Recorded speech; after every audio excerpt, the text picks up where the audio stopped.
offered me a chance to go and study airport operations, flight dispatch and management in Eldoret Aviation Training Institute. I did internship with Kenya Airways, I did internship with AMREF, I did internship with Red Cross. Afterwards, I came to the streets.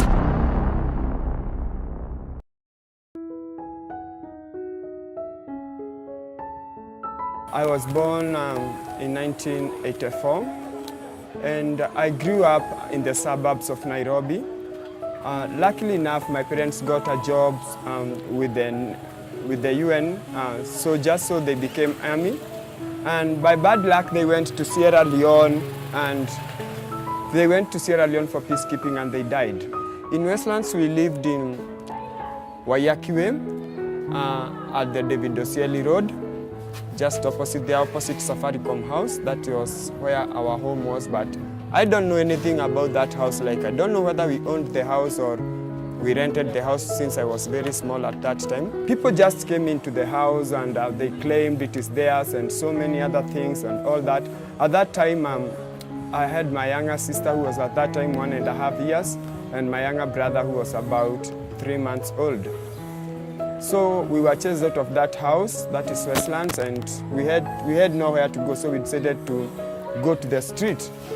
We ended up going to the street, and life began from there. So I became a drug addict, and totally, like, I had no other vision. I didn't have anything to do in life, so everything was the way it was. When my parents were alive, I actually was going to Visa Ocean Academy in Parklands. That was my best school, and even right now I always pray that I will take my children to Visa Ocean Academy. Then when my parents went to Sierra Leone, our neighbors, because my dad and my mom stayed in Sierra Leone for quite some time before my mom came back. So our neighbors who were Italians opted to take me to Westlands Primary School. That was just before my parents had died. So I went to Westlands Primary School. Again, I schooled in Westlands Primary School. After some time, I was transferred again by the same Italians to Muguga Green Primary School. So I went again to Muguga Green Primary School, and that is now when the strategy, I can say when the tragedy hit now, when we received the news that our parents are dead. As usual, in the streets, you are welcomed with drugs, not food. You are welcomed with gunias, what we call sacks, rather than clothes. So that is the welcome that I received, and a 5-liter glue, whatever. So, but I realized that was not the kind of life that I wanted to live. I began asking God to give me a direction. So I left Westlands. I went to the town center. At the town center, we were mistreated so much by the city council. I didn't have time to think properly about myself. So I decided to run out of that place, and I went to Karen to stay with other boys. So in Karen, I got this mind that I should go back to school. So while I was walking along the streets in Nairobi, everywhere as I'm going, I'm just thinking about school. So I reached to Thika Road Primary School along the Thika Road Highway.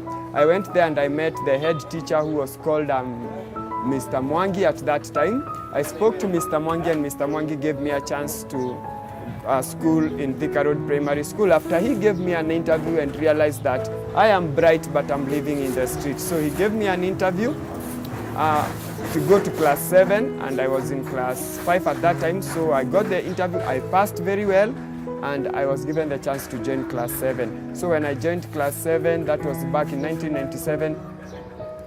After some time, because I was living in the streets, so people used to bring me books because they are seeing me wearing uniform, and at the same time I'm sniffing glue. So people were so much interested with me, so they were bringing me books, bringing me uniforms and all that, so that I may continue with my schooling. But again, these people do not last. The good people don't last. So after I did my KCP and I passed, all these people again disappeared. I didn't have anyone to help me. So I went there to Tala Boys. I had nothing, no shopping, no uniform, nothing.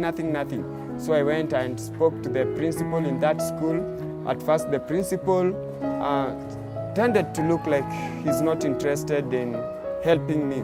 So I went back to the Thika Road Primary School. I explained it to my head teacher, to my former head teacher, and then my head teacher wrote a letter that I took to Tala Boys. And in Tala Boys, I was given a chance to join Form 1. So I joined Form 1. I schooled in Tala Boys for 2 years. When I got to Form 2, I didn't have all the things that were needed in school, so I had to drop and join the other street boys in Kangundo. So I joined the other street boys in Kangundo.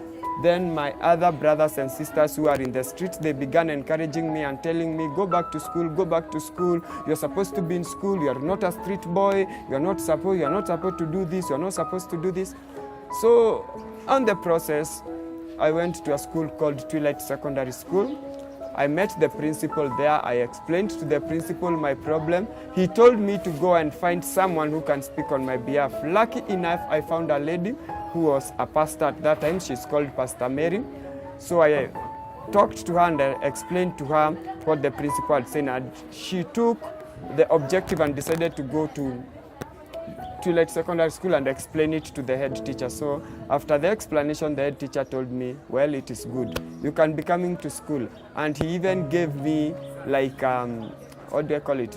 He also gave me like a plan on how I should study, because I have to hustle for my food, I have to hustle for my brother and for my sister who are still in the street. When I finished my Form 4 back in 2004, lucky enough again, I got a scholarship to go and study flying. Though I hadn't passed very well, they had the Wilson Airport had actually asked me if I can get someone who can take me back to school just for 1 year, because they realized my potential after putting me into the simulator and seeing me operating the simulator like someone who has been in class, because I wanted to be a pilot.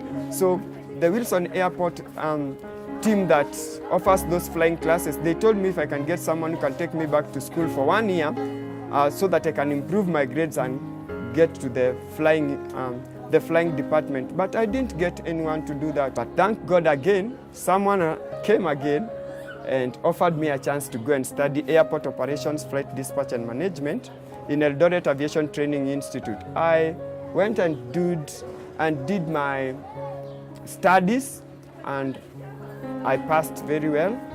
Later, I got some internship with Kenya Airways. I did internship with Kenya Airways. I did internship with AMREF. I did internship with Red Cross. Afterwards, I came to the streets and I realized my brothers were in pain. They were living a hard life. It was painful. Though I wasn't that much able, I decided to go back to them and try to talk to them. So as we were talking, I realized you can come up with a group. So we decided to come up with a group that is the Street Smarts.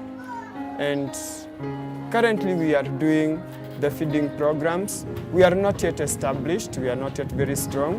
So at some times we have some hiccups that like when someone becomes sick, it costs us a lot for that person to go to the hospital, because we don't have any funders, we don't have anyone we are looking unto.